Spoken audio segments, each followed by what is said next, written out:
Hey, how you doing? This is John, and welcome to John's Long Box. Today, it's clobbering time, which means we're going to have a fictional fight. The premise of this show is that we're a bunch of comic book nerds, and we're taking two comic book characters and facing them off in a fictional battle. You know, we'll come up with scenarios. I kind of developed the format on the fly, but it's like, we face off with two camps. So this week it's going to be Hellboy, Mark Mignola's Hellboy versus Jack Kirby's Etrigan the Demon. I think it's just, and I even broke out my Halloween cup by Ben Soto for Halloween Head Comics. Sip of coffee. Let's toast. So what it is it's not just bash and brawl. We'll talk about the characters themselves, their highs, their lows, their powers, their weaknesses, and their great stories. And then, the rogues gallery, and then we'll wind it down. So as always, this is an open stream, meaning anybody could pop in. I kind of reserve the right to rotate people out if a lot of people pop in, but that hasn't been a problem. But I welcome you to come in because it's more fun to have it's clobbering time with other people bouncing ideas. Usually Marcus Kellegrew is with me, but he is in a turkey coma on an airplane flying from visiting one of his children for Thanksgiving. So I invite anybody to come in and talk nonsense with me. I also must apologize. I had a conversation with Mike Barron, but Mike Barron didn't show up. I didn't hear from him. I don't know if he was on another channel, if we miscommunicated. I don't know. I'm not going to speculate the worst, but I'm just going to chalk it up to one of those things. So I relabeled that stream as a what you're reading and a back issue bonanza, and we had fun talking about what I've read in the past, since the last time I did a what you're reading, and then a bunch of back issues that I will be reading in the future. So other order of business is my wife is kindly finishing packing 17 orders that came back because I messed up. I got the wrong boxes. Not that I got the wrong boxes. I got the right boxes, but I put the wrong postage on the boxes. So there's that. So I live and learn. So 17, the last 17 people who ordered my comic had to wait an extra week. I apologize for that. That's me, and then we're done. I'm done with fulfilling and shipping, and I got a bunch of orders during the week. I've been since my comic Heroic Tales has been showing up, and people have been taking pictures and talking about it online. I've been getting one order a day. Today I actually got 3 orders. I know that doesn't sound a lot in the grand scheme of it, but to me it is a lot. So thank you so much.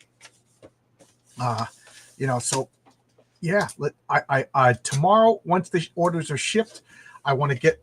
Yeah, I'm not spinning the camera around because there's just boxes and packing tape and stuffing material and stuff all over the basement. Tomorrow I want to clean that up. I want to set it up in the garage so I could just have like a quick little shipping area in the garage. Hopefully people will still order my comic, and then I want to inventory what back issues I have left over. So I don't want to sell any comics that then have to refund the money and stuff like that. And then prepare for issue 2. I'm not going to launch the campaign until January. I was just talking with Renzo to see what would be realistic. So there you go. There's all the accounting for John's Long Box. I just got a message just now. My buddy Pete and his wife Allison just got my comic in Arizona. It's so cool. The farthest away I shipped my comic was New Zealand and Arizona. So I'm going to say Arizona is probably Australia. I think Australia is farther. So it went to Australia. It went to Canada. It went to Poland. It went to England. Went to Scotland. And I know there's another country somewhere lost in time and space that my comic went to. I want to say Malaysia, but I don't know where all the, but that's it. And then of course most of them were Canada and the United States. And Canada won't be getting. And I think a few of them slipped through before the strike, but now there's Canadian postal strike. So those poor Canadians, don't they realize they're keeping people from reading a wonderful comic book written by me. So we got Joe Dog in the house with some classic George Perez Teen Titans artwork. Oh man, it just makes me so happy to see these images. I love George Perez's artwork, and I especially love his artwork on the new Teen Titans. I got to reread those. What's up? I read Amazing Spider-Man 68 to 71 this week. That sounds great. Give me the gist of what was going on in those particular issues. I have them, but I don't have an eidetic memory where I remember everything. Like if you tell me what happened, I'll remember, but I don't remember exactly what happened in those issues. Zach Tan with the blessing. I feel like the Pope just drove by in the Pope mobile, sprinkled me with some of that holy water. Hellboy is a Capricorn, just like me. Person blue holding pencil, person pink hair sword. Is he a Capricorn? I don't know astrology. Obviously, he's either dead or he hates you and his fans. Logically, yeah. It's the internet. So let's jump to conclusions and then shout. You're absolutely right, Zach 10. That's the only thing we could do. We have something unexpected happened. We have to assume the worst and then shout because that's the way it's done. Correct, right? Jay Lee, I would come into chat, but my knowledge of the two characters is limited, so I will bow out tonight. Okay. Yeah, you're always welcome. You're always welcome. Joe Dog. Spider-Man was fighting the Kingpin. Oh, 68, 70. That Spider-Man fight with Quicksilver. Oh, okay. I remember that one. Okay. Good stuff. My earliest Amazing Spider-Man is 24, and I have 24 till pretty much 2015, whatever number that went. Amazing Spider-Man. Yeah. Earliest. As far as the Hulk, the only thing I'm missing with the Hulk is 1 to 5. And the X-Men, I think I'm missing issue number 2. And Fantastic Four, I think I'm missing number 2 and 3. And Amazing Spider-Man, 50. Yeah, so yeah, 24 is the one I have. Those are like the only like Marvels that I'm missing. Okay, so let's talk about. I really wish somebody would come in. It's so much more fun when I got somebody to bounce off ideas with. So again, this is the link. Tony Grigo says the right hand of doom trumps all. So I might as well start with Hellboy. So I will bring up an image of Hellboy to chat about. Where's my image? Okay. So what's the deal? What's the deal with Hellboy? So what's the deal with Hellboy? Hellboy was created by Mike Mignola, and I think John Byrne might be given a little bit of credit. He first debuted in an issue of Next Men, a John Byrne comic from Dark Horse about one of John Byrne's best works and an excellent time travel story. I'm very picky about time travel. And I think John Byrne wrote the dialogue, and Mike Mignola wrote the story. So who is Hellboy? It seems like a fight between a demon warrior and a demon mage. Yeah, this is a very apropos battle.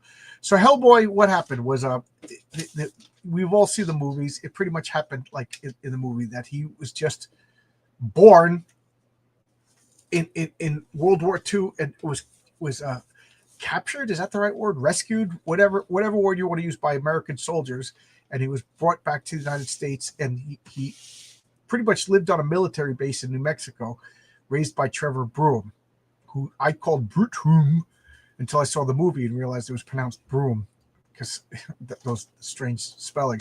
And he was just like Superman. He was given humanity and a moral code and a conscience by his father, Trevor.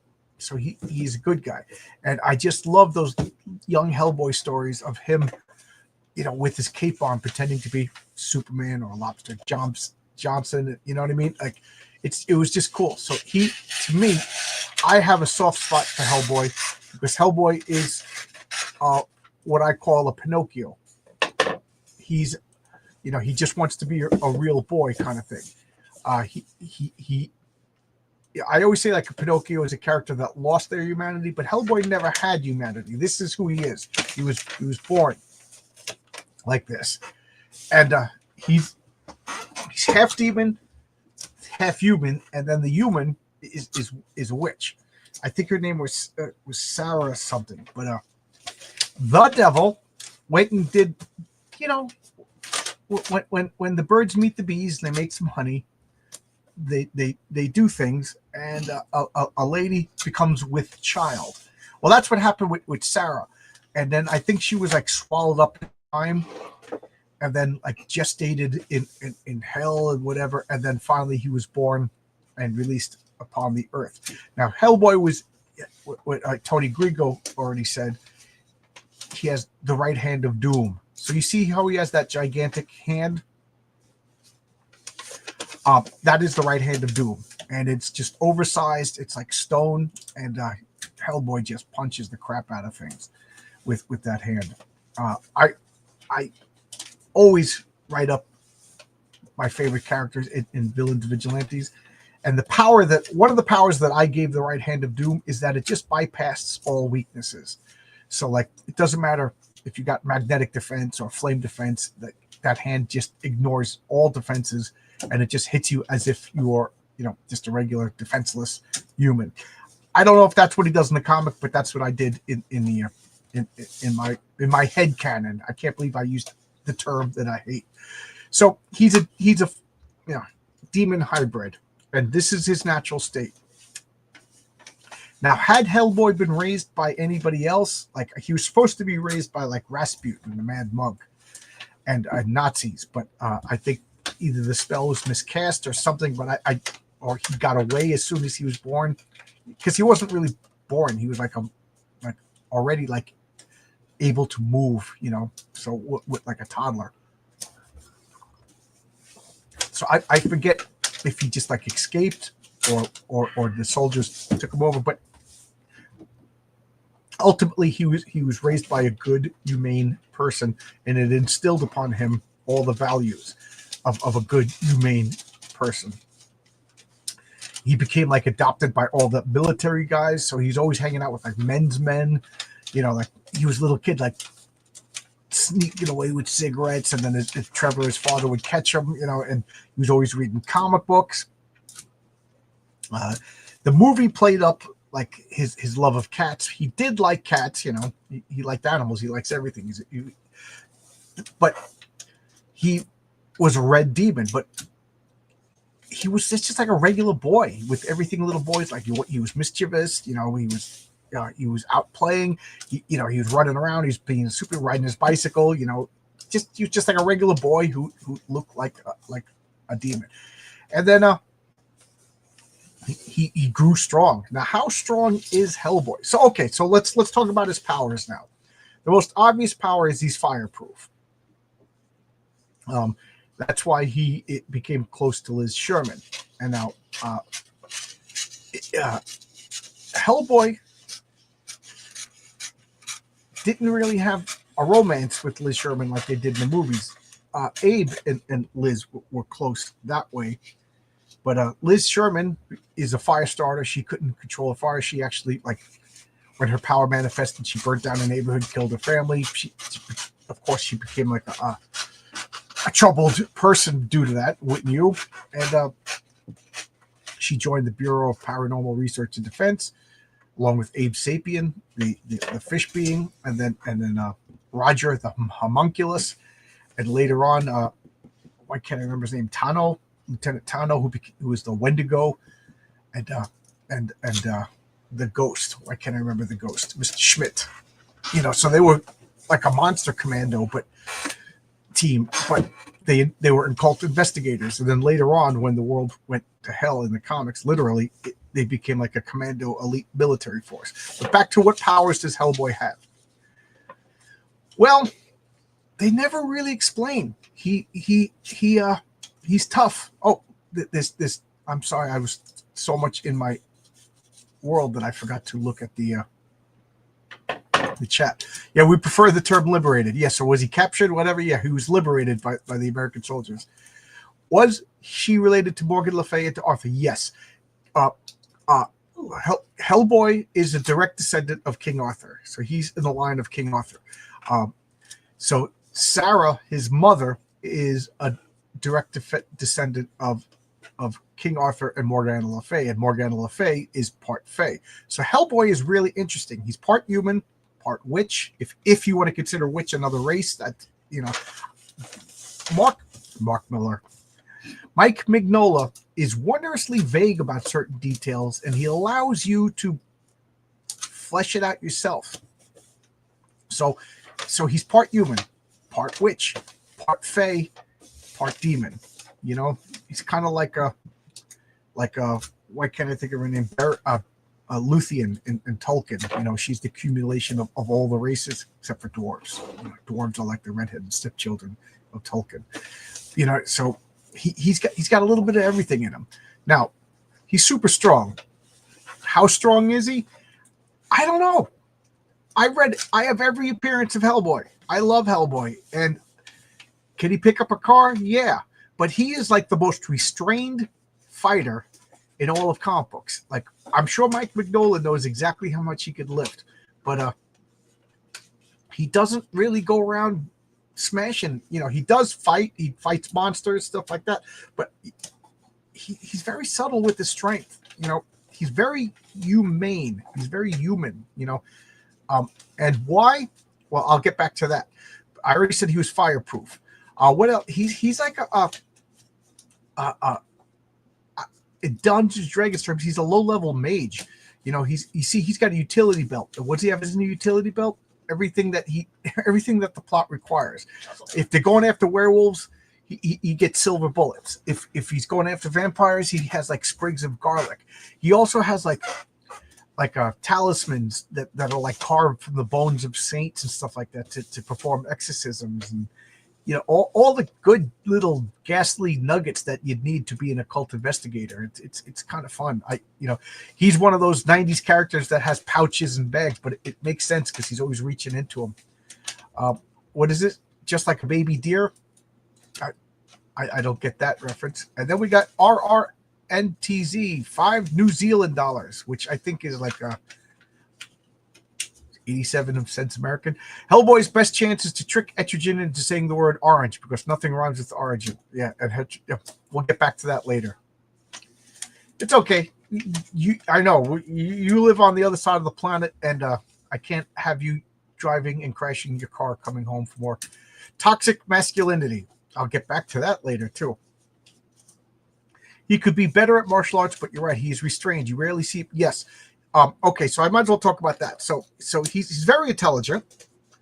He's an accomplished fighter. He went to Mexico and became a professional wrestler in the 50s. He's also very old. He was born during World War II, and he still doesn't show any signs of slowing down. So he obviously has an increased lifespan, which in my role-playing world, that means you have an increased endurance. He heals really fast. He's resistant to most injuries. He's not invulnerable.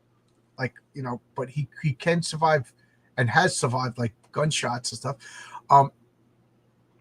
He also has an air of authority about him. And that is, if you ever read the Michael Moorcock with Elric of Melniboné, however you pronounce that, he is the rightful heir to the throne of hell. And because of that, he commands respect. So what do I mean by that? Like when he goes to the sea, like mermaids and they come and they want to see him, like he's a celebrity in the occult world, and he commands them and they listen to him because either they're afraid of him or they're currying his favor or they outright respect him.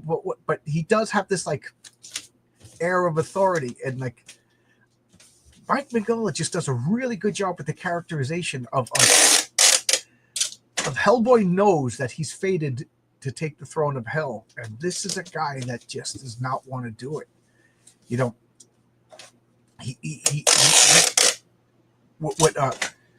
What Zach Penn just said, he's very restrained. In an issue of Jerry Ordway Superman, Adventures of Superman, one of my favorite issues of Superman, they have it's the first appearance, use that with a loose term because DC reboots its continuity all the time, but it's the first appearance of Brainiac, and Brainiac is a mentalist, and he gets into Superman's mind and he starts like tampering with Superman. Superman like gets a little bit violent, and then Superman like throws off the attack once he's aware of it, and he finds Brainiac, and he gives him one of the greatest monologues. Not paraphrasing it, but he says, like, do you know who I am? He's like, I'm Superman.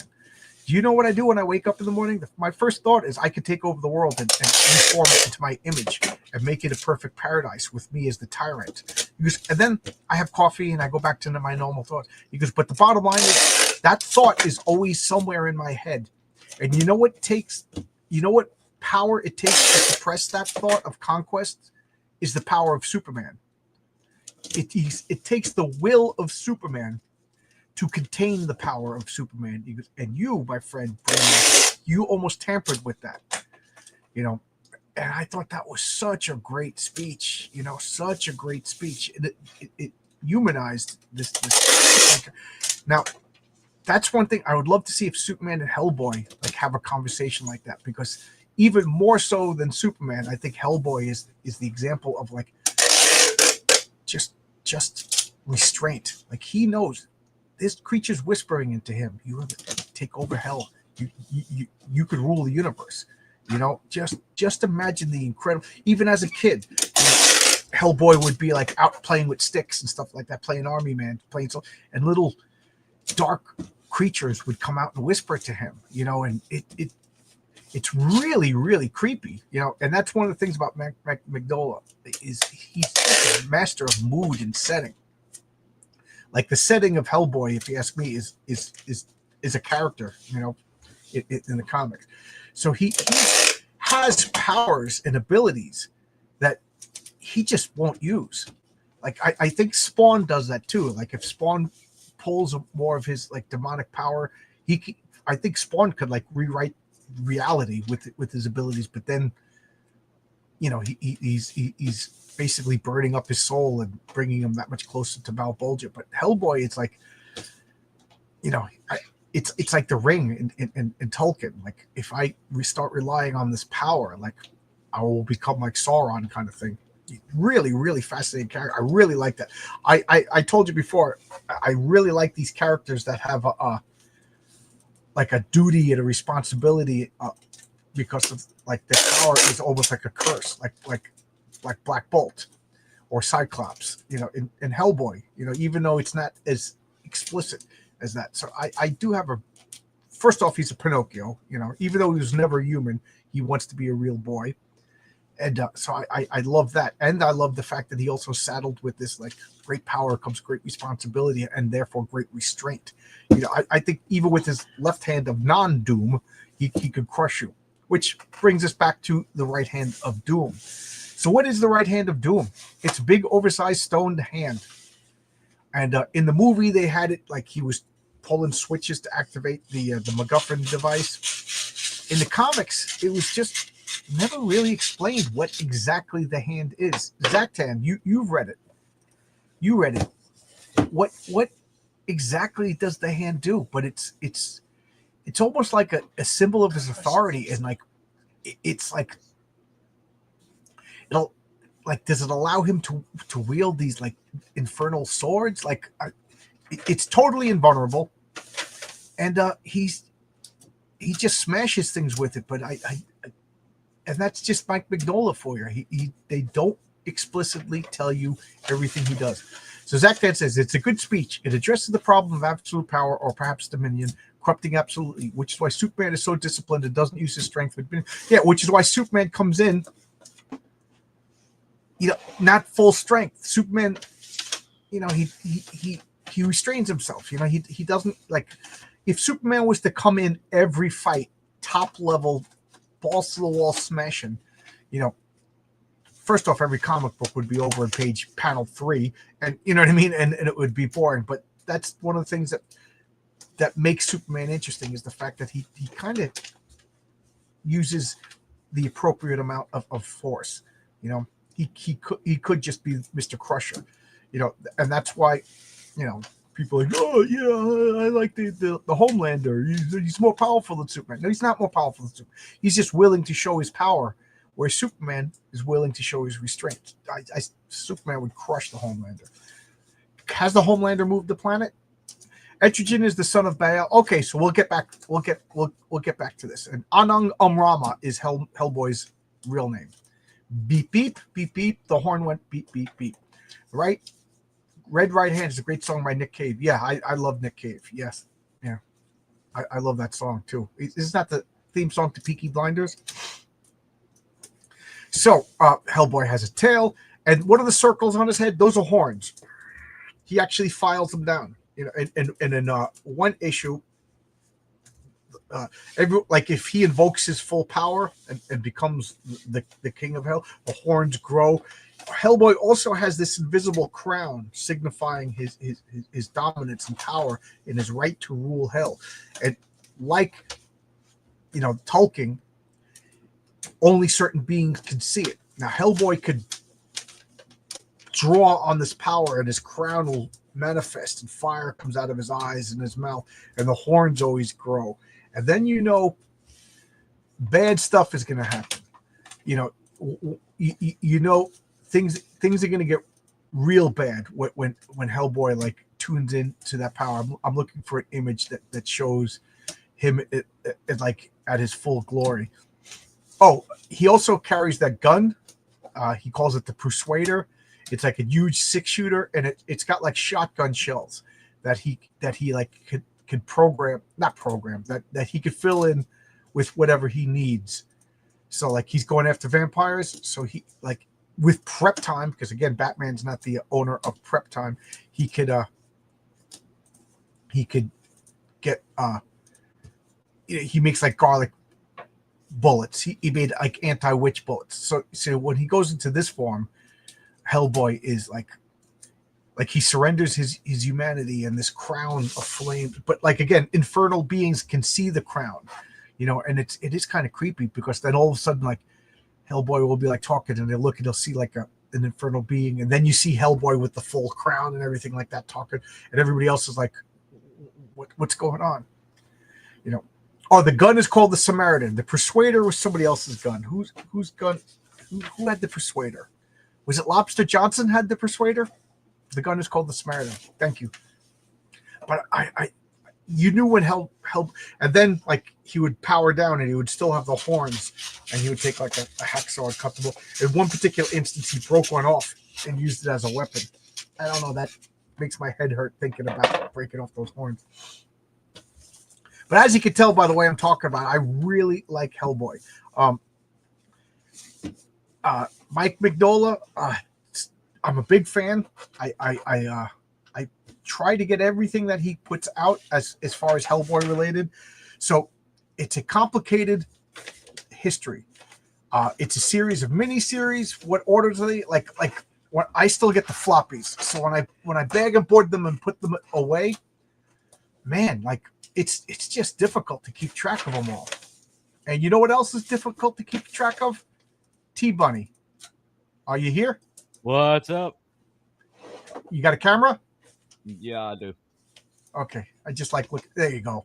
Talking about demons, and T-Bunny shows up. How's it going, Coop?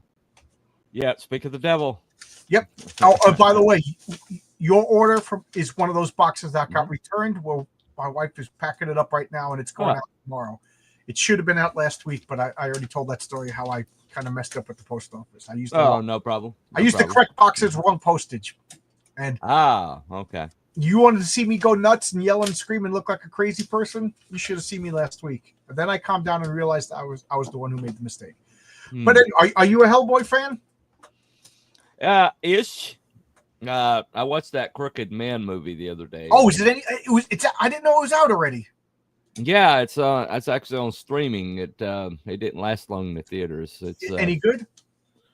It had moments, but the pacing was like really, really off. It was almost glacial, and it's supposed to be like a period piece, and it just it couldn't make up its mind what it was, and it's a shame. What a great character he had. The first Hellboy movie was okay. Yeah. The second Hellboy movie was awesome. Yeah. Was good, but it had some heart, like the whole singing scene, the whole drunk scene it's just cringe. My wife likes it. But it was just and then they changed, like Abe Sapien doesn't have the psychic powers, that's the ghost. Yeah. You know what I mean? Like they changed things I don't know. But I want slavish dedication to Mhm. the source material. But and then I You did. you didn't like them singing Carpenter's song? Come Yeah, I on know. now. That seems so cringe. I wanted. I want to see the other one with. Why can't I think of the actor's name? David Harbour. I heard that was terrible. It Yeah, looked, it was the opposite from than the Crooked Man. It's like the two bookends. You know, you got one that's just like was all spectacle and no character, no world building, and then you got the other one that was just like it was all character, all mood, and all in the. It was just like slow and glacial, you know, and the David Harbour one. I haven't seen the movie yet, but what I have seen, it looks spectacular. So yeah. So I gotta watch. Maybe tonight. Yeah. Maybe tonight I'll watch the David Harbour one. But I didn't know Crooked Man was in the theaters or out of the theaters already. Oh yeah, it did. They'll never make another Hellboy movie now. 4 flops. Yeah, yeah. I imagine it's probably going to go comatose for a while. I don't know. The first 2 movies did all right in the box, didn't it? Okay. Yeah. But Dave Perlman, he based. What was his name? Ron Perlman. Pretty much didn't even need makeup to play Hellboy. no, he didn't. So he had the jaw down, you know. So where was I with Hellboy? So Hellboy, he had, like I said, he had this majesty about him. We already talked about this. He's DC Miller. The first 2 movies treated Hellboy as a superhero rather than a character that happens to be from a comic. Yeah, okay. Yeah. I don't consider him a superhero. No, I don't either. But if you called him a superhero, it wouldn't bother me. But well, Mike Mignola's world isn't really a superhero type. Well, I think the difference is that the movies were really more based around the BPRD, right? Than they were in the David Harbour Hellboy was just like a Hellboy basically piece. You know, it was just basically all about Hellboy, and this latest one basically it was Hellboy and this woman that kind of got stranded in the Appalachians, which kind of ticked me off because it's such a great setting for a supernatural, but they couldn't decide what it wanted to be, and pretty much the David Harbour one is just like all spectacle. It was just all wankery, and it kind of like it's like there's a happy medium there, and I think the first 2 movies did it pretty much about the only way you could do it in a movie setting and be entertaining. I gotta watch him. I'm a big fan of Hellboy. So as I was saying about getting the comics, if anybody's interested in getting the Hellboy comics, I would recommend the library editions. I think they're like $50. I think there's 6 of them. Well, the Crooked Man was actually based on an actual comic, right? That's one of his earlier stories, and I think it's a one. Yeah, it's one hit, you know, basically. And they do that a lot. So as far as Hellboy publication, it's Hellboy came out, and I think the Conqueror Worm, Seed of Destruction, Crooked Man, like it was all a series of short stories.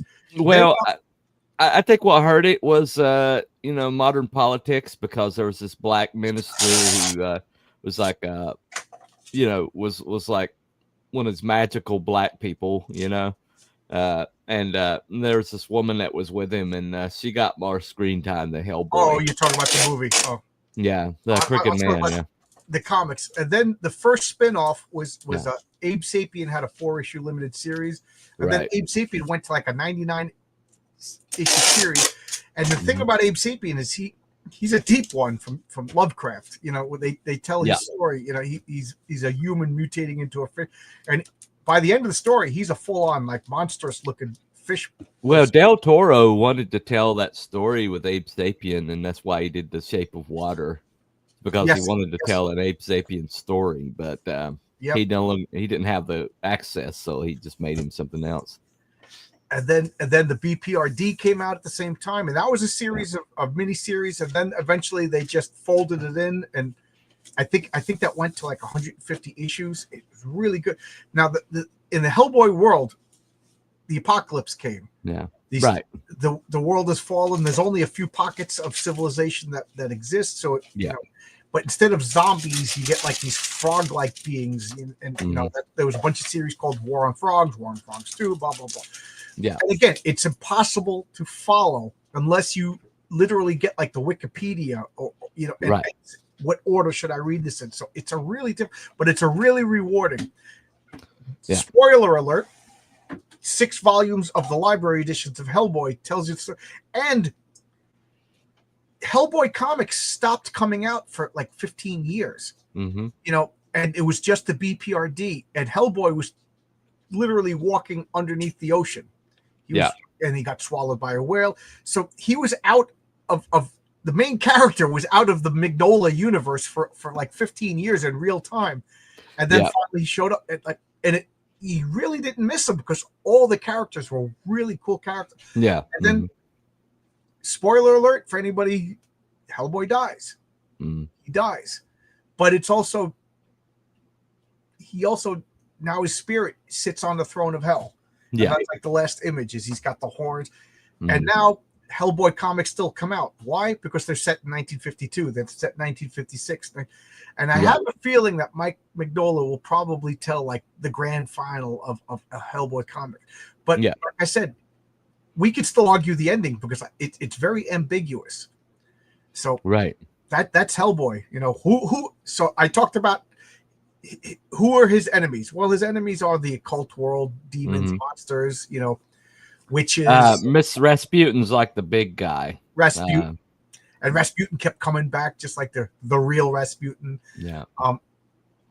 So he doesn't have like a recurring cast except for Rasputin of like recurring villains, kind of like the Punisher. You know, you don't fight Hellboy twice, kind of. You know, he does. And another thing I wanted to talk about Hellboy is somebody mentioned as a joke, toxic masculinity. You ain't toxic masculinity. You ain't far from the truth. Hellboy's got swag. Hellboy's got a string of ex-girlfriends. You know, he's handsome. He's charismatic. He's a man's man. He's a hard drinking, hard fighting. You know, he's a cool guy. When he grew up on a military base around men. Yeah. And you know, and then when he goes off, it's like some like the first woman that not the first. Now they're telling backstories of me, but it's almost like. They get assigned on a mission together, and next thing you know, like they're in a tent together, you know, like whatever, you know. But he's not a bad guy. He's not a cad either. He legitimately like likes. Well, he's I call him a John Wayne type, a masculine. Okay, yeah, I'll buy that. Because you know, he's got that whole partner, you know, kind of thing, you know. I got, you know, I'm like a Rolling Stone. I can't stay, you know what I mean? But he's not a jerk about it either, you know. Nah. But I just he usually there's this conversation where he's like, well, you know who I am, you know what you're dealing with here, and right, yeah. My money's on Hellboy. His enemies are way above his weight class. Dale A says Mignola still occasionally puts out a post-Hellboy end comic where Hellboy is dismantling hell and the souls of his enemies in hell are being transformed and released. Yeah, like I said, I'm trying to be spoiler free, but you know, because like Etrigan, there are no spoilers. He's still going strong. You know what I mean? Yeah. But Hellboy, he had an end. Like to me, Hellboy and Spawn were like in the same vein where there was supposed to be an end, but I think we could all agree that Todd McFarlane threw out that you know, Spawn was supposed to have a limited shelf life. Hellboy has a limited shelf life, but then you know he still tells tales of the past. Hellboy is a character with endless crossover potential. He could even show up in a Stranger Things. It's funny that you say that because Hellboy would be perfect to be. You know, Will is running through the upside down and boom.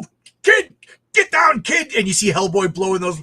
Nobody would even bat an eye. It would be like, oh, perfect. All right. Yeah. You know, you're absolutely right. Del Toro got the visuals right, but he's weak with the characters. I don't want to say anything bad about Del Toro.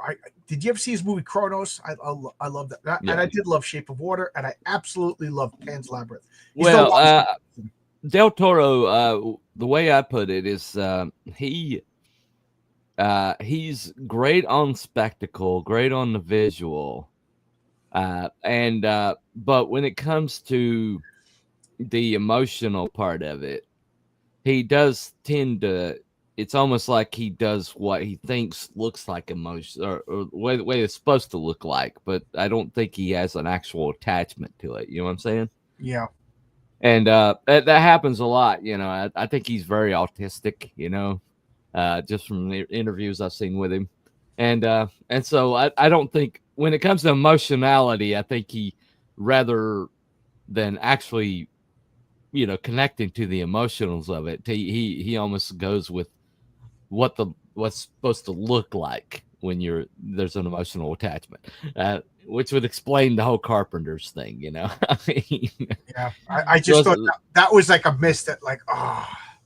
They're supposed to be lovesick, and so what are they going to do? They're going to get drunk and they're going to sit. I wonder if that, like, was that Del so. Toro, or was that I like Del Toro so much that I'm willing to imagine that was the studio interfering with this film just to make me happy. I don't know if that's the truth, but that's the lie that I'm going with.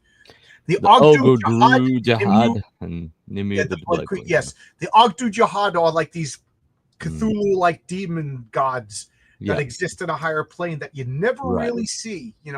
They are out of his weight class, as somebody in the chat said. Nimue was actually David Harbour's movie. She was the bad guy in it. And Nimue from mythology was the one who imprisoned Merlin. Yeah. Mm-hmm. Merlin had a weakness for the ladies, as we shall say. Yeah, he did. And Logic's Finest, salute you. Your DC knowledge is impressive, so maybe you can help me understand. Okay, so I'll talk about these two comments, and then we'll get to Etrigan. Mm-hmm. I think I said enough about Hellboy. My favorite Del Toro film is Pacific Rim. I didn't see it. People tell me it's good. It's awesome, but really stupid. Yeah, it's worth a shot. The characters are paper thin and entertaining. Yeah, Pacific Rim is dumb, just like me, and visually entertaining. I like to think I'm dumb and visually entertaining also. Yeah. I would call you that, especially with the beard. So let's. Oh yeah, if you want to be on my channel, you got to have a beard. So if you're ladies, go invest in a fake beard, put it on, or a husband that that covers up your lesbianism. So, there you go. So Etrigan. So Etrigan the Demon was created by Jack Kirby. So of course I love the character right there. So this is like tough, Etrigan the Demon. I think he debuted in Etrigan #1 in, what was it, 1972, 73. Jack Kirby had not gone back, but Jack Kirby had a problem with Stan Lee. I don't know the exact ins and outs, but I think Jack just got a little bit of his feelings hurt that Stan was stealing all the credit. Yeah. Now, I'm willing to think that Stan Lee wasn't stealing all the credit. Correct. I might be wrong, but maybe I'm being a little nice because I like Stan Lee. I think Stan Lee was just kayfabe. And the problem with kayfabe, as we're seeing now in indie comic spheres, is that sometimes people don't know when to turn it off, and sometimes other people don't understand what's kayfabe and what's not kayfabe. I think Stan Lee, as the showman, the Flashman, funky Flashman, and I think Jack just had enough of it, and he left to go to DC, and he created the so many characters: the Fourth World, Darkseid, the Forever People.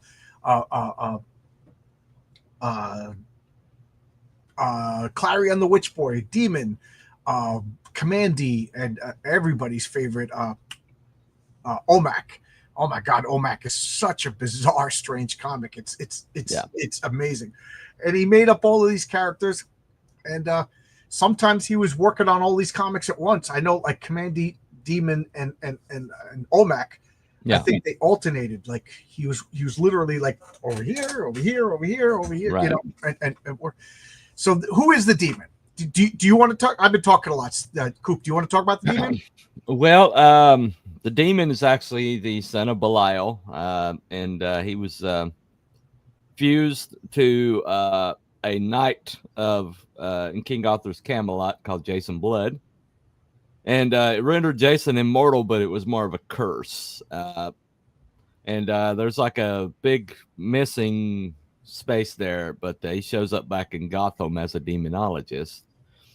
But the abilities are demon physiology, superhuman strength, speed, stamina, durability, agility, and senses, immortality, regenerative healing factor, energy blast, pyrokinesis, hellfire projection, flame breath, precognition, magic, expert in witchcraft and maleficent, and precognition, telepathy, martial art, and swordsman. So, so basically, it's this really interesting relationship. It's almost like the one that David Banner has with the Hulk in a way. In that, Even worse, because the Hulk is David Banner. Etrigan is an alien possessive force. Well, it depends on who writes it. But and one thing you did leave out: who was the one that bound them together? Merlin did. Right. So there's the connection where they, Right. But Etrigan, he comes out almost reluctantly, and once he gets out, he's pretty much hits the ground pissed off and ready to bust some heads. And yeah, there you go. And he only speaks in rhyme. That's true.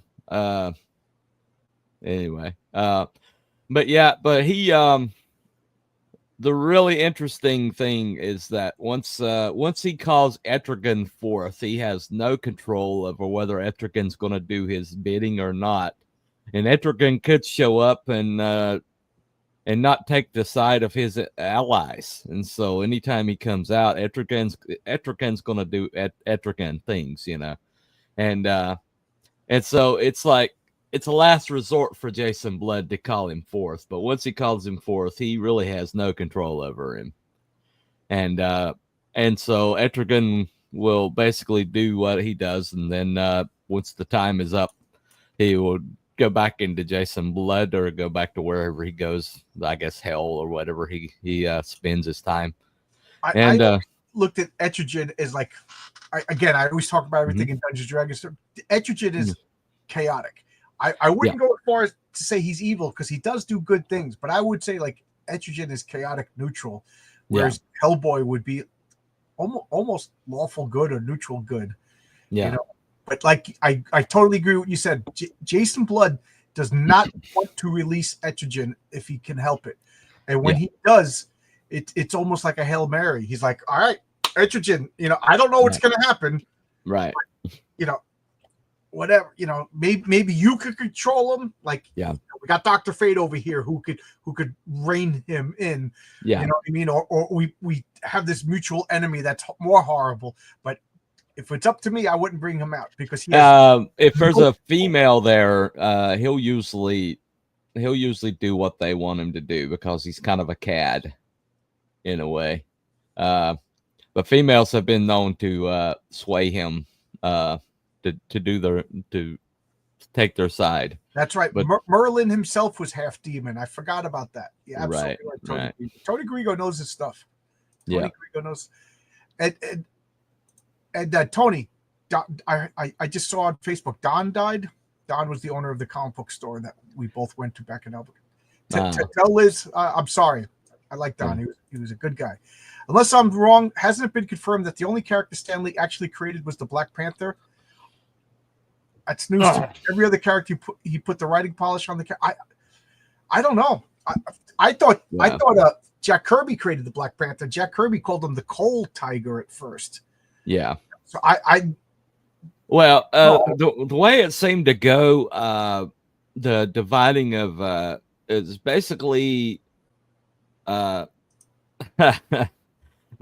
Stan Lee would basically just throw stuff out there and just like riff, and they would basically take it and they would like put some legs on it, and just like stuff like, what if we have a surgeon, and he loses his hands and becomes a magician? It's like, oh, okay. But then Stan would do something like call him Doctor Strange and Stephen Strange. If you see a alliteration in the name, that's usually a Stan Lee creation. But then he would basically leave it up to the artist to flesh it out. But the first conception of it, who really knows? I mean, Ditko always said that he was the first to come up with Spider-Man, and Stan never really disputed that. So I have to do my obligatory. When anybody mentions the movie Excalibur, I got to bring out my Excalibur sword. there you go. There you go. There We we go. don't have that overwrought music, So Mhm. to get back to Etrigan, when he first debuted in the 8-issue series by Jack Kirby, he didn't rhyme. No. The rhyming part was created by Alan Moore when he appeared in Swamp Thing. As far as I know, there was a huge gap in appearances by Etrigan, and he showed up. I did it on Sunday Comics like last month.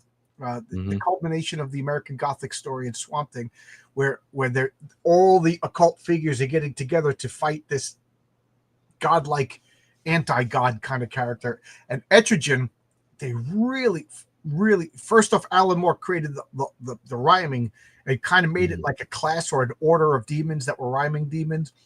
And Etrigan was by far the most bloodthirsty. He was looking forward to this fight. He was chaotic. He didn't fall in line. He didn't follow orders. He fought without strategy. He was just like this bestial, super id. He was like this id of just blood and violence, and he relished the fight until he got defeated, and then his ego was just like, oh, like almost like a whipped animal. Yeah. So he displayed like no honor, no restraint. He was just like, wow. And the funny thing is the Spectre kind of showed the same thing. Finally, something I could cut loose with, and even the Spectre. Yeah. I love that story. Right. Just ask you questions. Ask all the questions you want. There's so much murky cloud surrounding exactly what Stan Lee. Yeah. And thus therein lies the problems between Ditko and Kirby, and Well, there was a lot of like spoken contracts that there's really not a lot on writing. I'm willing to entertain the idea that it was kayfabe, and then I think, again, I never met Stan Lee, but I'd like to think that like face to face, we'd be like, of course you're the creator. I'm trying to sell comics over here. Yeah. And if and not everybody was a Stan Lee. Stan Lee was a marketing genius. Like without Stan Lee's kayfabe and showmanship, would there even be a Marvel Comics to talk about this kind of stuff? I mean, it's like Walt Disney. They put his name on a lot of things, and if you took Disney's word for it, Walt Disney did all the cartoons, did all the comics, did everything. Just like the guy from North Korea. You know what I mean? Like he was almost supernatural powers. Right. Yeah. Well, but when it comes to Etrigan, it's this reluctant, kind of like it's this trap situation. They're not like allies. It's like his soul is like bound to Jason Blood, and Jason can't die as long as Etrigan's there, and Etrigan can't be free as long as Jason Blood is there. And they both there's been several plot lines over the years where Jason Blood is tried to kill off Etrigan. He hired Monahan, the hitman, before to kill Etrigan. And Etrigan basically would be totally okay if Jason Blood were to die, and he could be free again. So, and they did get free a few times, just like million stories. So, as far as I know, this was his first appearance. Guys, correct me if I'm wrong. This was his first appearance. Jack Kirby Comics. It lasted 8 issues. Then he didn't have a series again until I think it was Garth Ennis and John McCrae. I forget if Garth Ennis started on Etrigan #1, but that lasted like 75 issues or so, and that established a lot of the lore. Yeah, and then they keep bringing him back. Like he can't die. I mean, the character won't go away. He's a Kirby creation. Kirby creations have like a gravitas all of their own. I just want to go down to the. I met Stan and Jack when I was a kid. I'm with John on the kayfabe. Yeah. Again, I met John Romita Jr. I met John Romita Sr. and I asked him about Stan Lee, and he said, "Yeah, Stan Lee in the office was business guy, nice guy and everything. He didn't say anything bad about him. He said you turn on a camera, and he did what he had to do. He sold comics so that we could buy houses and raise our kids." He said John Romita Sr. said he didn't take it personally, But then again, Jack Kirby did most of the heavy lifting. You know what I mean? So and Steve Ditko, he just wanted to be recognized. Even in Thanksgiving, they said John Romita Sr. designed Spider-Man, and they didn't give Ditko the credit he deserves. I look at Stan as a great ship's captain, and Kirby built the ships. Yeah. Okay. Yeah. I mean, you needed them both without either one of them. But again, I can't stress this. If Stan Lee didn't do what he did, how is that for bad sentence structure? Didn't do what he did. Yeah. Like Rocky over here. Adrian, if Stan Lee didn't do what he did, we would have no Apollo Creed. Well, we would have none of these characters. No. So the analogy to the Hulk is perfect. Blood and Etrigan have a mystic version of the Hulk banner. Even more so because the Hulk is still Banner. Well, depending on who writes him. Right. Jack based the Funky Flashman on Stan. Yes, that's a deep cut. The Funky Flashman was this like huckster, used snake oil salesman. That was his Stan Lee. Matt Wagner. Oh, I forgot about that. Absolutely. Thank you for bringing that up. The Matt Wagner had a 4-issue series that he wrote and drew, and I can't believe how much I love that series, and I forgot about it. It really did cement a lot of the modern mythology of Etrigan's lore. Yeah, absolutely. Matt Wagner is, I think, one of the most unsung heroes in comic books. Just get stuff. So, what can Etrigan do? Do you want to talk about what are his powers? Well, anything that you imagine a demon is capable of, that's what he did. He's super strong. He breathes super fire. Strong, super durable, breathe fire. He also limited to bases. I think he could read minds somewhat. But he also had a little bit of precognition. Jason used them from time to time. And Jason Blood had powers too, independent of Etrigan. He was a accomplished spellcaster and demonologist. Yeah, he also was a knight, so he could he used the sword very well, and was a martial artist. He just if you spend all that time as a warrior and you had the guy's 1,000 years old. He picked up a thing or two. Yeah, he picked up a thing or two. So, but it's just it's basically that strong, Tony. I'll believe you if you say it. I didn't think he was that strong. Well, I think it's like Jason does all the things that Jason can do up till the point that he can do it, but then he calls forth Etrigan if he reaches the limits of his ability, and it's still something that needs to be done. And then when he calls on Etrigan, it's kind of like the trump card. But he has to also, everybody around him has to understand that Etrigan's going to do what Etrigan's going to do. Right. He's like that monkey paw. He's going to pervert your intentions somehow. Yeah. I also want to point out he can hurt Superman because he's basically a magical creature. So his claws can rend Superman. So his fire could hurt Superman. I'd like to think that Ghost Rider could probably hurt Superman too. Yeah, I think it's a possibility. I don't think the Penance Stare would have any effect on Superman. No. But the Hellfire Blast would hurt. The Hellfire Blast would, yeah. So Etrigan, he's a powerhouse, and he also kind of has plot powers. A lot of these occult characters kind of have whatever the story needs to be done. And Jason Blood is a wizard. He's a knight, he's a wizard. He's a historian, an antiquarian, as H.P. Lovecraft. A demonologist. Demonologist. Gone, O form of man, rise the demon Etrigan. That's the mnemonic spell that he always said. And the funny thing is, you could say it to him and transform him. So it as long as he hears it or you chant it in the right intonation, so keep that in mind. Hellboy would know the spell. Okay, Yeah. so Yeah. who are some of the demon's enemies? I didn't. I'm not that familiar with him. Oh, You have yeah, to fill well, in the blank there. he mostly fights other demons. Uh, Mhm. he's always battling with Merlin. Yeah. He's fighting with his father Bilal all the time. And at one point, Etrigan took the throne of hell. You know, Marvel and DC always have this like rotating Yeah. king of hells and thing.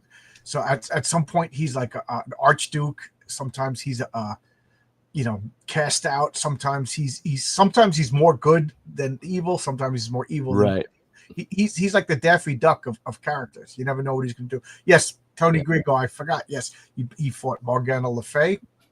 Yeah. Uh, When there's a war in hell, he took the place, or he took the side of Neron. right. And I forget the name of that crossover. Blue Devil. Yeah. Yeah, Neron was the devil that created Blue Devil. So I think that they're both legitimate powerhouses. The big story with Etrigan is his origin. You know, his ties to wizardry and Merlin and King Arthur. I think one of his important stories is that Swamp Thing story. Anything. What weaknesses would he have? Well, weakness. He can transform back into Jason Blood if you say the spell. He has no self-control. Right. If they're separated, he goes full on evil. Jason Blood. Yeah. At first, they said it was a curse on Jason Blood, and then later on, they subverted expectations where it was really Jason Blood was the civilizing, like Etrigan was the one being punished by having like a good person attached to him to even him out. Well, it's Jason Blood basically, he's kind of detached from humanity, which gets him in trouble sometimes. He can be like cold-hearted or not compassionate. But at the same time, that might have some Etrigan influence on him. But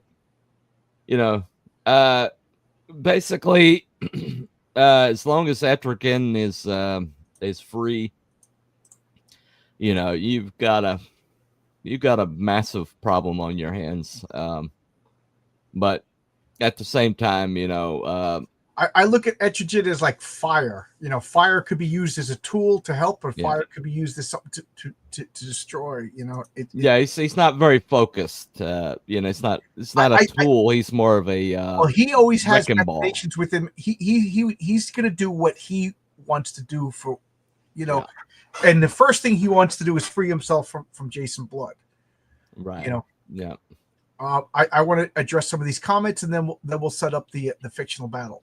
So, if Ghost Rider tried to use the penance stare on Superman, Ghost Rider would look away in embarrassment and apologize. That would be probably what happened. Probably what happened. If I remember correctly, though, Johnny Blaze never had the penance stare. It was Danny Ketch that had it, right? It's Danny Ketch, yeah. Danny Ketch had it. Etrigan's weakness would be similar to other demons. They could be trapped by spells. You could talk, Coop. I gotta sneeze. Mm-hmm. They can be trapped by spells and enslaved by magicians. They be trapped by spells and enslaved by magicians. Yeah. Not sure how the artifacts work on him. Magic weapons would, yes. Yes. So, okay. So yeah. So what do you think I think this scenario of why they would fight practically writes themselves. What do you think, Coop? Pretty much. Well, I know the Hellboy is tasked with protecting humanity against supernatural, and the Etrigan is definitely supernatural. So if it came down, if Etrigan was loose, then Hellboy would definitely task himself to put him down. Now Hellboy's more dependent on weaponry than Etrigan is, but he's got the right hand of doom. See, I think it's not that he's dependent. He's afraid to use his power. Right. He doesn't want to go full demon. Yeah. Right. That's what I like. We were talking about Hellboy. Is I think is one of the things that I love about Hellboy is his restraint. Yeah. He doesn't want to become Amun Rama. Right. He doesn't want to become Amun Rama. Yeah. Heroinberg. How you doing, Heroinberg? Heroinberg has his own comics and his own TV, YouTube channel shows featuring let's just say if you like Femforce, you'll like actual flesh and blood women.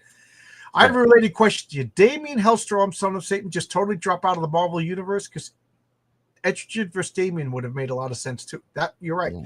Damien Hellstrom is he the son of Mephisto? Yeah. Yeah, they retconned him into the son of Mephisto, and he's half human, half demon. He married Patsy Hellcat, and he became like an occult investigator. I think he's still around. He's one of those characters like Man-Thing that just. Well, he's got a sister named Satana. That's right. He has Satana. Yeah, and he's always around, lurking someplace in the Marvel universe. Right. Keep in mind, I kind of noped out of Marvel around 2015.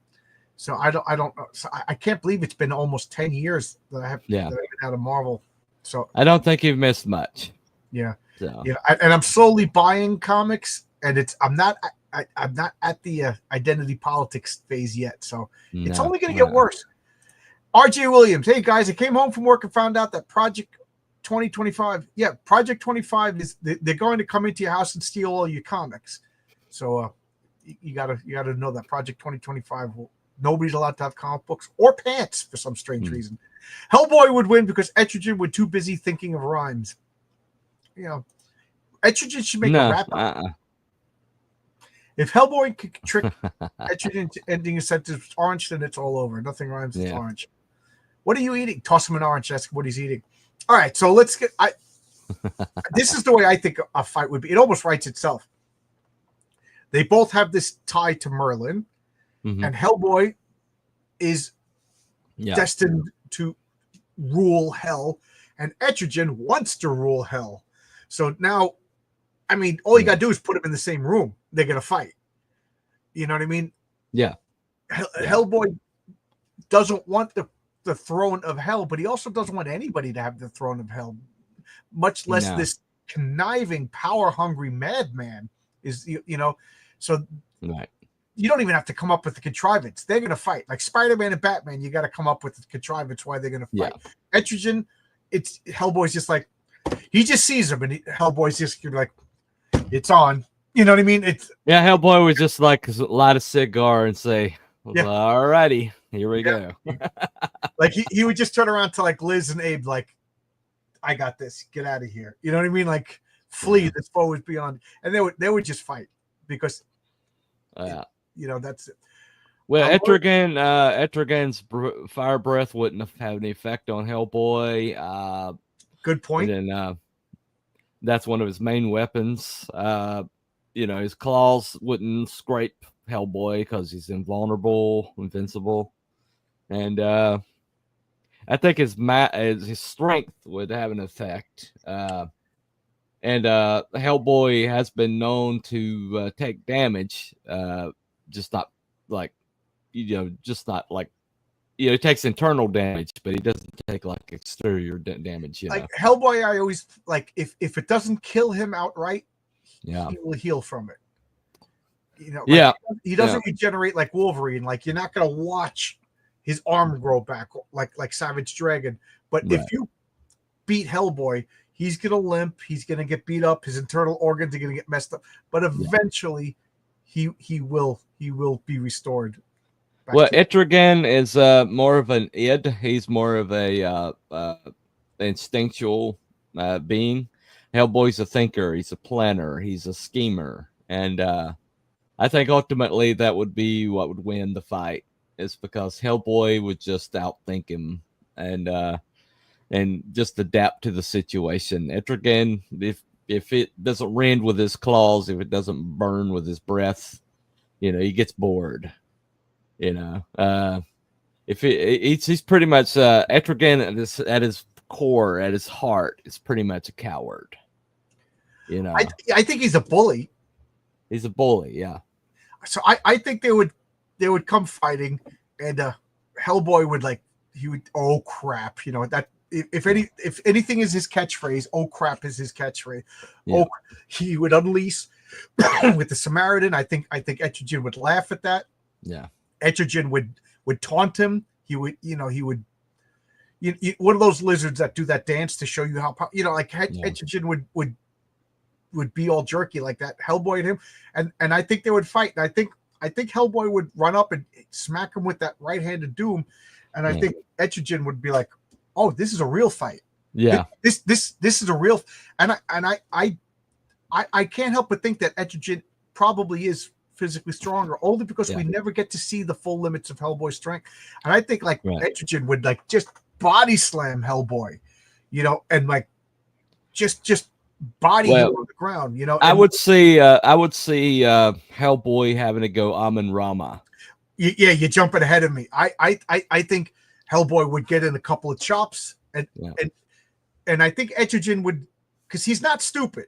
He's chaotic. He lived for his own pleasure and desires, but I don't think he's dumb. And I got the line for you. He'd tell Etrigan, he's like, "You're from hell, but hell is my birthright." And I think Etrigan would be like, I got to end this fight because I can't withstand too many blows from this right hand of doom. Like you said, the breath weapon is already neutralized. You know what I mean? Like Hellboy ain't gonna be scared of hellfire and stuff like that. That's where they exist. So I think this fight, and then I think Etrigan would go full on, like rending him to pieces, to the point where I agree with you. I think Hellboy would be like, almost, you would just see the horns grow, the crown, and you forget that Hellboy has this like legitimate authority given to him, by the Lords of Hell or whatever. And I think once that he would like summon this big sword of flame. And I think Etrigan either would escape. I could even see how it ends. Hellboy's beating the shit. He rips his horns back off, and he's sitting there smoking a cigar. And then you got Jason Blood naked beside him, kind of coming to, and he's kind of like, "You got a problem, son. you got to get that fixed." Some I recognize my bias. I'm a big Hellboy fan. But you guys also know that I revere Jack Kirby, so I'm not just picking. But I just think from what I know of the comics, to me this is almost the only way it could go, And I think like because of the blood of Arthur, like I think he would like defeat him and just be like almost like command him back into Jason Blood once he's in this full, And I think Merlin, who is, a servant of the rightful king, things like that. I think that would all play into it. And like you said, Liz Sherman and everybody would come back. There'd be a naked Hellboy standing over like a naked Jason Blood. And he would be lighting a cigarette, being like, anybody got a coat? Anybody got pants? You know what I mean? So just like because that's the way he is. He gets embarrassed and he's quipping. Right. Yeah, Jason Blood would just be. It doesn't rhyme with estrogen. Okay. Well, I think Jason Blood would kind of like come to and still be alive and kind of like, and probably be like, what did he do? I mean, as far as I know, if Hellboy was to say kill Etrigan,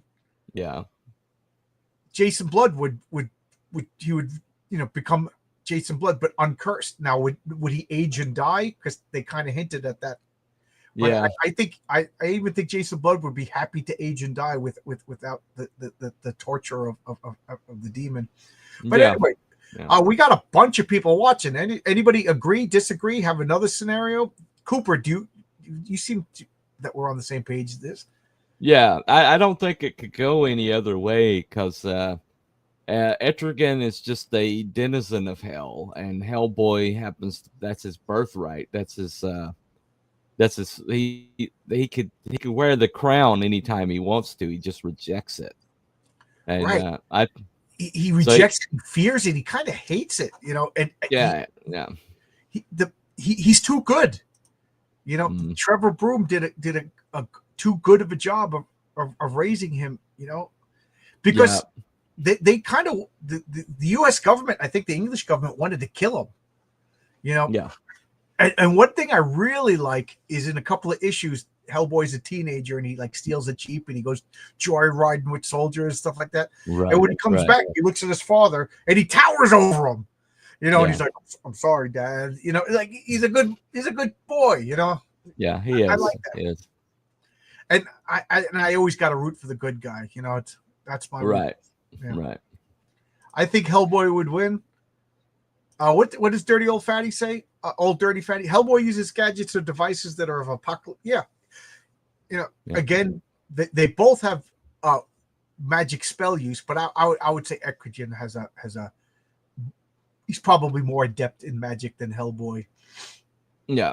Well, I mean, Hellboy basically would beat. I mean, Etrigan would beat the shit out of him. No, don't get us wrong. I mean, right. Etrigan is a powerhouse. I mean, right. Hellboy. I think Hellboy would only win out of an act of desperation to unlock his Amun-Ra power. You know.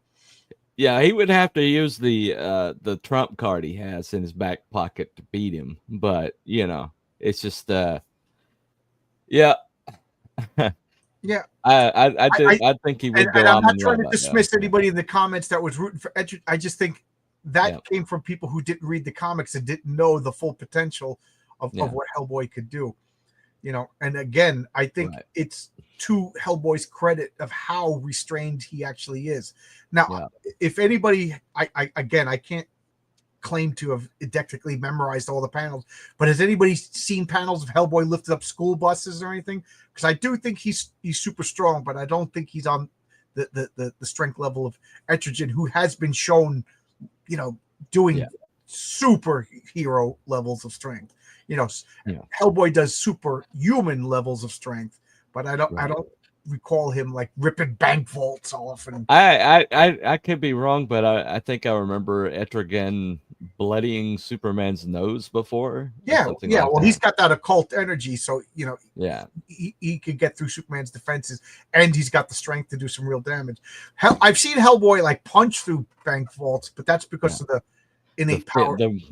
But that's like Thor's hammer. You know what I mean? Think of that fist as like it is organic. I guess it's part of the fingers moving. It's right, the right hand of doom. Yeah. How cool is that? The right hand of doom. Well, I kind of I'll admit that that may have had some kind of influence on the Ironsides' glass arm. Oh yeah. It may have had a little influence there. I'm just saying. It's cool. It's just cool. But yeah, I think ultimately you would have to say that given what we know about the two characters, that I think it would be a hell of a fight, and literally, no pun intended. It would be a hell of a fight, but Etrigan would definitely push Hellboy to his extent, or his. But I think pushed all the way to the wall, and it, you know, if it came between his friends and beating Etrigan, he would risk unleashing Amun-Ra to take this demon, to make this demon heal and back off. So who's winning? I think it's pretty unanimous that Hellboy wins this one. Yeah. If anybody wants to pop in and argue for Etrigan, that's fine. I'm you know, Coop and I are not dictators here. You know. No. I mean, we're completely open on it. Are you a bigger fan of one of the characters? I know more about Hellboy than I do Etrigan, but you know, when it comes to demonic characters, it's not really my thing. I am familiar with them though. Yeah, I like the demon Etrigan, but I love Hellboy. I just, you know, if Hellboy is a better character. You know, he just is a better character. You know, if my comic makes it a few more issues, you will see that there's a big Mignola influence, especially. issue 1 of my comic doesn't have any occult in it yet, but there is like. Well, I don't know that last story though. That how am I so stupid? I don't even know my own comic book. Yes, the second issue is this, the backup story of the suit is that's pretty supernatural, I would say. It's infernal. Yes. Yeah. What am I talking? I'm thinking of the Patriarch. Yeah. There's yeah. Let's just face it. All politicians are influenced by the satanic. Yeah. There you go. Yeah, you have some politicians. Yeah, definitely. Yeah. So that I don't think is it a spoiler now? My comics out and about in the wild. Yeah. One thing I want to do, because again, Coop, your box is going in the mail tomorrow. You got some comics. I think you got a pint glass, otherwise you would have gotten it already. I'm gonna wait another 2 weeks, and then I want to do like a video, just a toast to the patriarchy, and we'll all have a beer. I know RJ Williams, who's I don't know if he's still here, but he made a video of himself drinking from his pint glass. So we'll have a toast to the patriarchy. Yeah, he was on my show. He was drinking out of it on my show too. Oh, cool. So I'll have an open invite, however many people Streamlord allows me to have, and I'll Well, I don't drink, so I'll be non-alcoholic. Whatever. Oh, that's fine too. That's absolutely. I'm not, no peer pressure for me. I also would. I think maybe I'll do like a showcase on my own comic, maybe in a month, and and talk about, open up questions if anybody has any questions they want to ask or anything like that. I have a couple. Cool. You want to ask them? Or you wait? Or wait until everybody gets the comic then. No problem. Speaking of comics, so what about community service? Anything you could tell us about community service? We are about 10 pages out from having everything wrapped up, and I get my pencils and my inks and my coloring all done like at one time, and then we'll go back and do lettering and pre-press, and then we'll have a product ready to print. But that's it's moving quite a lot. It's moving along fine. I've got and you're the writer. You're not doing any of the art? I am a writer, yeah. I'm the writer. Same with me, yeah. We got a Jim Lee style print that's being currently worked on by Romo Art. That's going to be the whole community service crew and kind of that. Ron Mosicki? Ron Mosicki, yeah. Romo Art, yeah. He did the story for the suit. Yeah, so he's working on a piece for me right now. He's asking for commissions, and I was like, hell yeah. If I get a Romo Art one, I'm definitely. Yeah, you too. If I hit a stretch goal, I'm hiring Ron to do another Unheroic Tales. Well, I've got a cover that's a Norman Rockwell Saturday Evening Post homage, and he drew that. So got Skunk Artworks to paint it for me. It's one of my favorite things I got. But yeah, it's just really awesome working on it. I've got a couple projects I'm working on the side. One with the Wolfsbane Comics we just started up.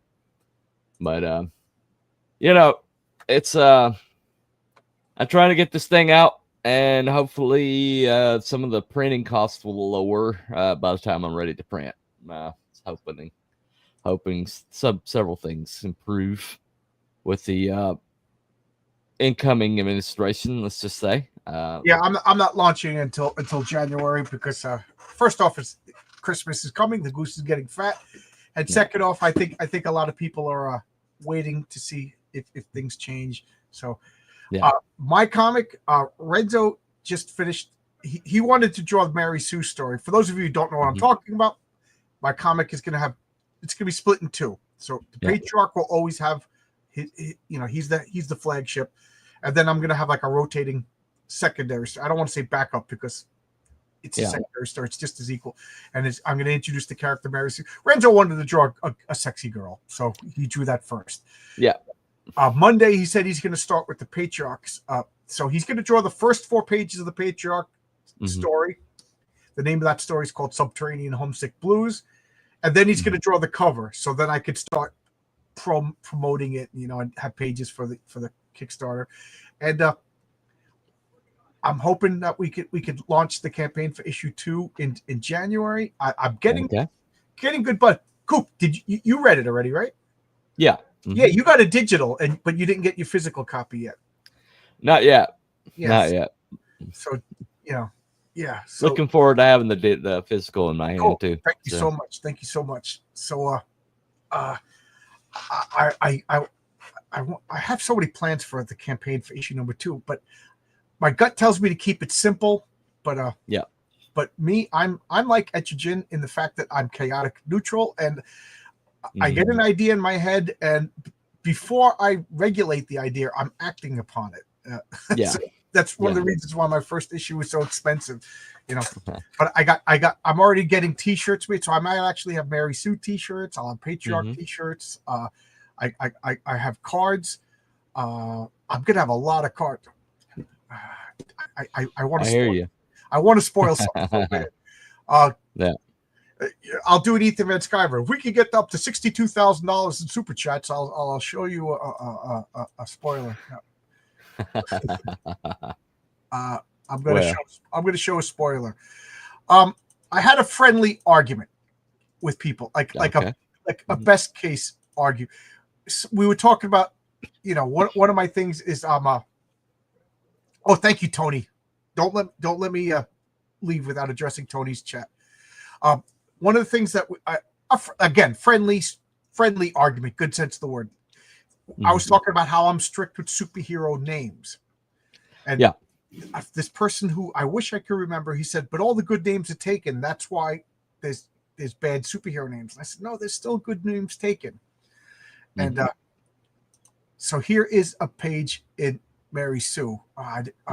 It's so small, but you see all these. These are all other superheroes in my world. Yeah, and they got pretty cool names. So this woman in the red Narch, that's the Go-Getter. She's like, I think that's a great name. The guy next to him in the blue, that's the Peacekeeper. He may not be a good guy. He's a Superman level guy who works for the UN. Oh, okay. Then there's Colonel Strong. He's like Captain America, Nick Fury. That's actually one of my friend's role-playing characters. Then after that is the Shield Maiden. She's like, and then going back, that big guy with the muscles, that's Magnum. He's like a super strong and magnetic powers. Then there's Visionary. Every vision power known. There's Beacon. He has a glowing, like Green Lantern, lantern inside his gelatinous skin. There's Powerhouse, and then next line there's the Spartan. He's like the Green Lantern, but with Spartan, so he could make like bronze weapons. So he's like a Bronze Age. He's limited by Bronze Age technology. He can make spears and shields and armor. He couldn't make radioactive nuclear guns or anything like that. He's limited by Spartan technology. So think of a Green Lantern set in ancient Greece, a Bronze Lantern. And then there's Luna. She has gravity powers and archery. And then Renzo's favorite, he wants a story of this one, the Starlet. So just think of Marilyn Monroe with cosmic space powers. And then my favorite is Captain Atlas. So I think I got some pretty good superhero names.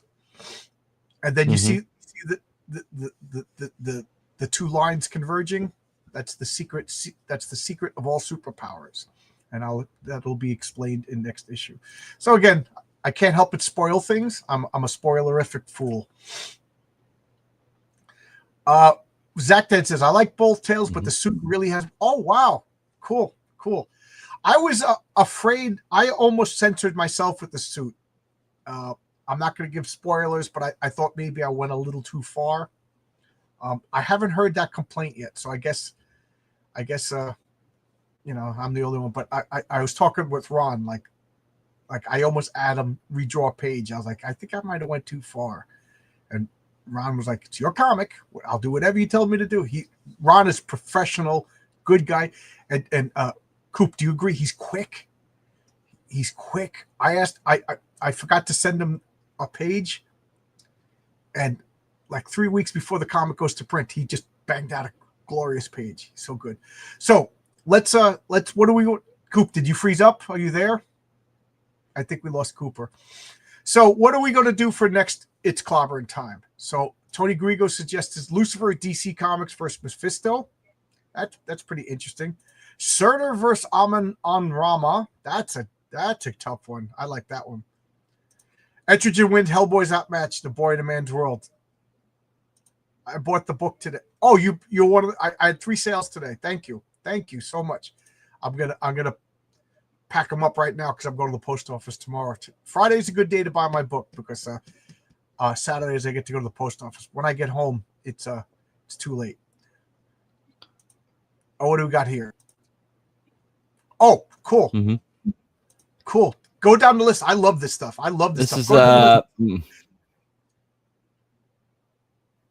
where are you? Are yeah, you this is the okay. Mm-hmm.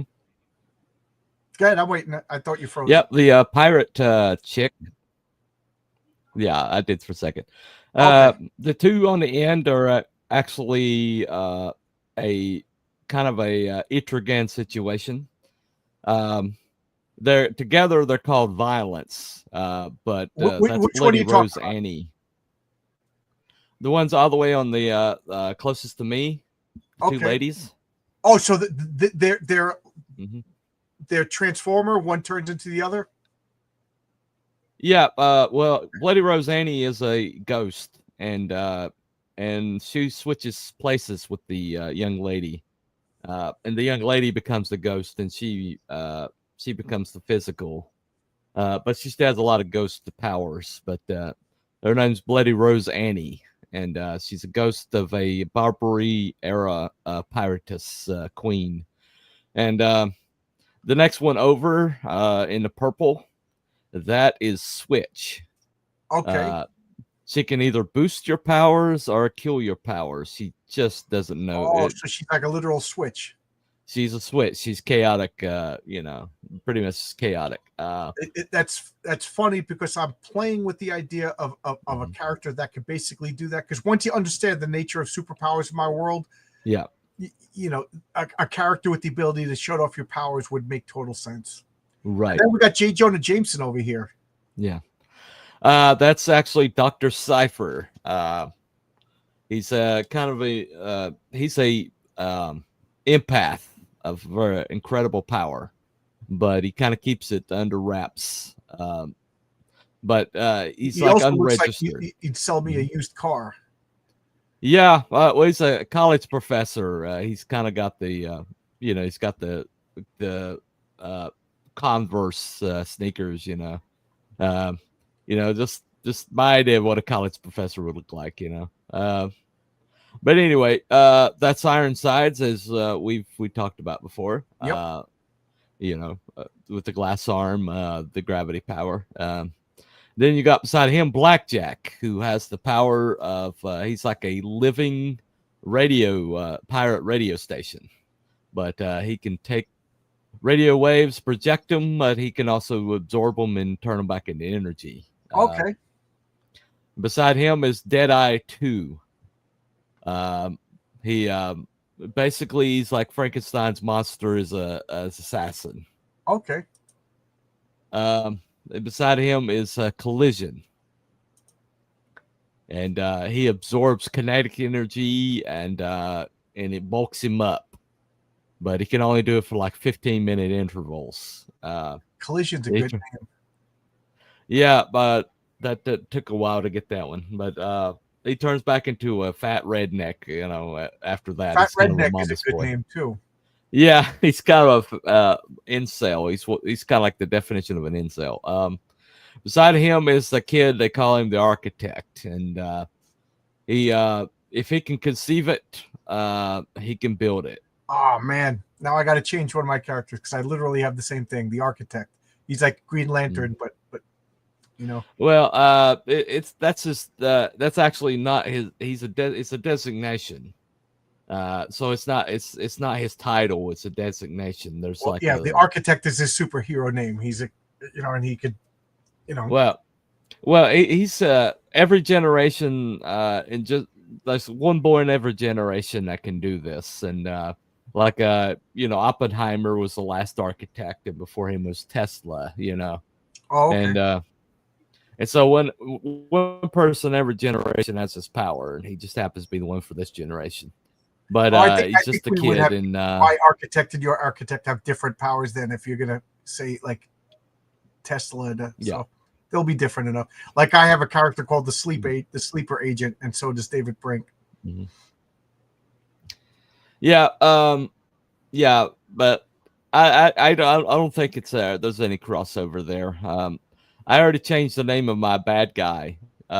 He went from Brickhouse Brown over to Obsidian Man because what's his name? Dojo Kun had a character called Brickhouse, and I know, and he seemed to have a problem with it.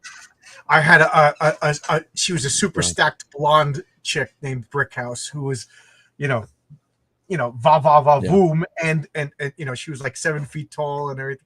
There you go. Now, I don't know if I got to see what Dojo Kun's comic looks like to see if I will say I changed the name of my Batman character. He was originally the Raven, and then he was the Rook, and now I'm not telling anybody what his name is because I'm afraid of changing it. Yeah, Collision is definitely a good name.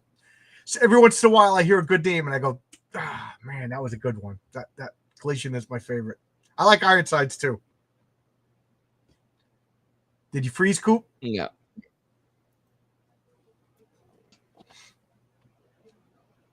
All right. Looks like Cooper froze. So what do you guys want to do for next week? Next clobbering time, Santa Marvel versus Larfreeze, the Orange Lantern. We got Giving versus Greed. That's kind of funny. DC Death versus Marvel Death.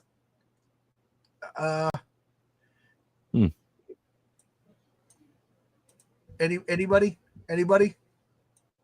These are not singing. How about Marvel Death versus Sandman Death? Yeah, that's the DC Death. Yeah. Oh, okay, I guess. Yeah, you're right. Yeah. But Cinnamon Hadley Death, not whoever this black chick is. They got him. Well, she seems to be killing that show, so she literally has the superpower of death. I think that show's being canceled because nobody wants to deal with Neil Gaiman anymore. No. Were you a fan of the Sandman TV show? Were you a fan of? I can't even speak anymore. Are you a fan of the Sandman comic? No, I'm not. Okay. Not really. Yeah, I really liked it. It was perfectly a product of its time. I always let people know I was just a pretentious artsy fartsy guy back in the 90s, so that comic was right for me. It's well written. It's got a lot of things. What bugs me most about the Sandman is it seems like everybody's embarrassed that it was set in the DC universe. I mean, like Martian Manhunter was in that comic, so embrace it.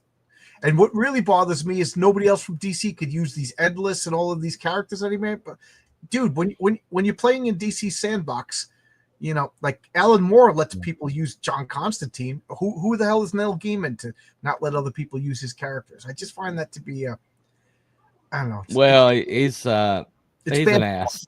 Yeah, he's just an ass. He's an ass. Plastic Man. Super Skrull. That's a good. How about Metamorpho versus the Super Skrull? Yeah. Well, how about Plastic Man versus Mr. Fantastic? What do you guys think? That one's come up a few times, and I think it would be interesting. I already know right away how it would go, but I'd be interested to see how the and when I say I already know, like I'm the authority, I already know how it would go in my mind. But I am kind of interested in Plastic Man versus Mr. Fantastic. What do you guys think? Anybody? Metamorpho versus Super. I love Metamorpho. Yeah. I can't stand the Elongated Man. I'm sorry, I can't get past that name. It's not a name that flows. Logan versus Lobo. I just feel like Logan is just way out of his class. It's like saying Daredevil versus Superman. Yeah.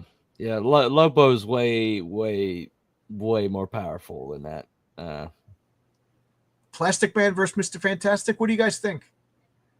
It's going to be a little bit more interesting because Plastic Man has less obvious powers and abilities. Yeah. Yeah. Well, Plastic Man's like deceptively powerful. Right. I don't no speculating now because that ruins it. But yeah. So yeah, Solomon Grundy versus the Hulk. That's a good one. Thor versus Wonder Woman. That's an interesting one. Mm-hmm. That is a very interesting one. That might be more contentious than you think. You know what? I know. I'm gonna do guys. How about Plastic Man versus Mr. Fantastic, and then Thor versus Wonder Woman.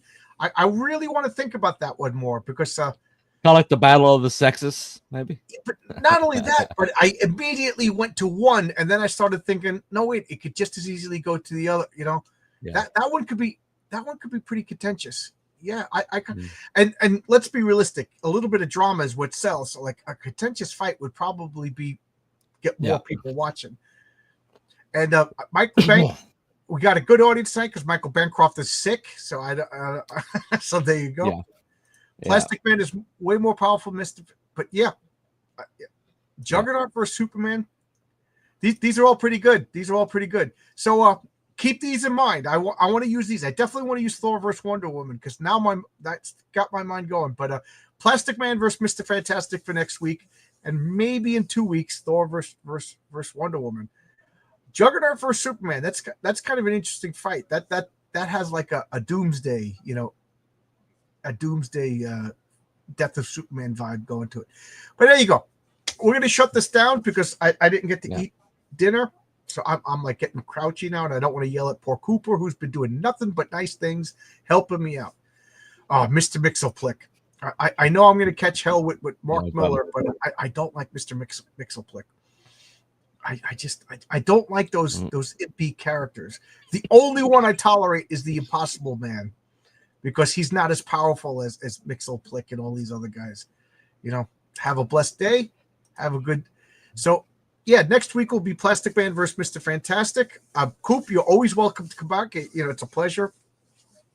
This is an open channel, so more the merrier. And I would love it if you disagreed with me. You know what I mean? And if Yeah, sorry we didn't disagree enough tonight. No, so, if I want you to go with your honest feelings. You know what I mean? Yeah. And I thought that. Well, it's kind of like last time I was on, it was like Archangel was clearly the better one, but you guys kind of fluffed up Hawkman, but we all wound up this. It's like, well, Cooper had it right the first time. I was like, yeah, I know I had it right the first time. This is funny. Julie Schwartz versus Stan Lee. Donna Troy versus Captain America. That's just an interesting. Nobody would ever pair that up. That is just like so out of left field. It's kind of interesting. All right, well, I'm going to end it now. I'm going to go have some of my turkey leftover. You got turkey leftovers there? No, I was actually sick during Thanksgiving, so I didn't get much turkey. One last question to ask everybody in the audience, and Coop, you too. Do you guys actually like turkey? I do. Yeah, me too. I was telling my wife, I love Thanksgiving dinner. I like turkey. I like turkey when it's trying to be turkey, Yeah, a good, well done turkey is so freaking good. My mom made turkey leather for many years. That the only thing that salvaged it was gravy, but she's since started making good turkeys. My wife buys like these because it's just her and I, so we don't get a big old turkey. She gets these like turkey breasts, and she cooks. Oh my god, I'm gonna go upstairs and devour it right now. It's so good. No problem. Jalapeno turkey.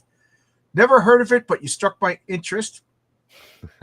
I like spicy food, but I don't like jalapenos. I just don't like the texture of jalapenos. The flavor is fine. The heat level is fine. They have the texture of like plastic, and I just don't like them. But green chili. How about a green chili turkey? Because a green chili. Oh, now my mouth is watering. I like the turkey, but I like the stuffing more. Yes. I know Arby's has brought back, I don't know what it's called, but I call it the Thanksgiving sandwich. It's like turkey, stuffing, gravy, mashed potatoes, all on one sandwich. I think it's got cranberry sauce on it. And cranberry sauce. Yeah. There you go. Yeah. So now I've got myself nice and hungry. Good night, peeps. Goodbye, everybody.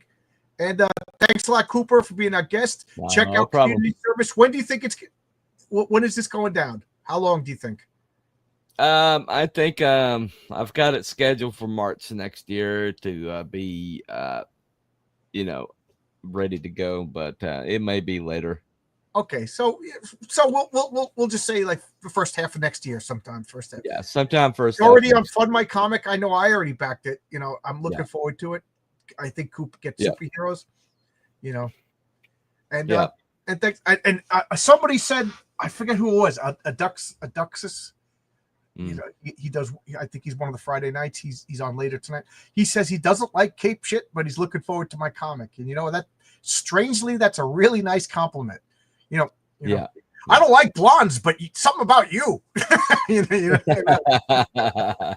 But thanks a lot, everybody. I could keep talking forever. Thanks a lot. Bye-bye. And I'll see you Sunday with Sunday Comics. Sunday Comics, 10 a.m. Eastern Standard Time. I'm going to do Dave Brink's Perfect 10 #1. Another guy who gets superheroes. Thanks a lot, everybody. Bye-bye. No problem.